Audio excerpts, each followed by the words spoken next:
मनमोहन सिंह इस देश के प्रथम सिख प्रधानमंत्री बने। बेहद पढ़े लिखे, विश्वविख्यात अर्थशास्त्री, बिना किसी पीआर तंत्र के दुनिया के तमाम राजनेता उनको अपना गुरु बुलाते थे, चाहे वो बराक ओबामा हो या एंजेला मर्केल।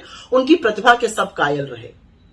लेकिन सरदार मनमोहन सिंह जी के लिए बीजेपी ने क्या क्या कहा और क्या क्या किया, यह सुनना और समझना जरूरी है।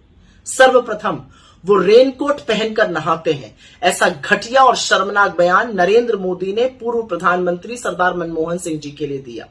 यही नहीं, एक सरदार की शालीनता के तार तार करके उनके नाम को अपभ्रंश किया। उनको मौन मोहन सिंह बुलाने का पाप बीजेपी आज तक करती है। बात जून 2004 की थी। सरदार साहब तब नए नए प्रधानमंत्री बने थे, राष्ट्रपति का अभिभाषण हुआ था, उनको मोशन ऑफ थैंक्स देना था। बीजेपी ने इतना उपद्रव मचाया सदन में कि वो बोल नहीं सके और उनको अंततोगत्वा मोशन ऑफ थैंक्स टेबल करना पड़ गया। उनकी सारी प्रतिभाओं, उनकी सारी उपलब्धियों को ताक पे रखकर बीजेपी के लोग आज भी उनको रिमोट कंट्रोल बुलाने से चूकते नहीं है, वो घृणित पाप करते हैं। यही नहीं, एक सिख की देशभक्ति पर सवाल बीजेपी तब उठाती है जब सरदार साहब के बयानों को काट छाट कर आज तक चलाती है और उनके खिलाफ दुष्प्रचार फैलाती है। लेकिन मनमोहन सिंह जी कौन है? मनमोहन सिंह जी वो हैं जिन्होंने विभाजन का दंश सहा, छोटी उम्र में अपनी मां को खो देने की पीड़ा को सहा, गरीबी और गुर्बत के आगे घुटने नहीं टेके और उन्होंने अपनी मुश्किलों को एक सच्चे सिख की तरह अपनी ताकत बनाया।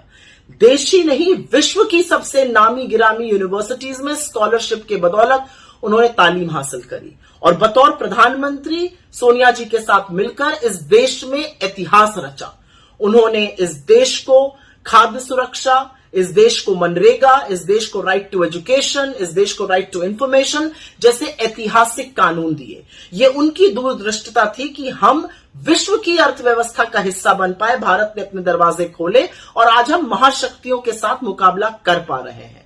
यह सरदार साहब का कुशल नेतृत्व था कि हमने 27 करोड़ लोगों को गरीबी की सीमा रेखा से निकाला और 10 साल में सबसे ज्यादा आर्थिक ग्रोथ डिलीवर करी। एक सच्चे सिख अनुयायी होने के नाते उन्होंने यह सब बड़ी शालीनता से किया। उन्होंने अपने प्रतिद्वंदियों को अपना दुश्मन नहीं समझा, लेकिन बीजेपी यह काम लगातार करती रही।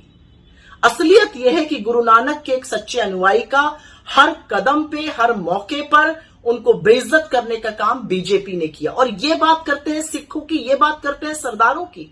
असलियत तो यह है कि इनके लोग टीवी पर बैठकर खुलेआम सरदारों को, सरदार किसानों को गुंडा, मवाली, आतंकी और खालिस्तानी कहते हैं। सोचिए पर्दे के पीछे ये पंजाब के बारे में क्या सोचते होंगे। और ऐसे थोड़ी पंजाब ने इनको बेदखल किया हुआ है, ऐसे थोड़ी पंजाब ने इनको पैदल किया हुआ है।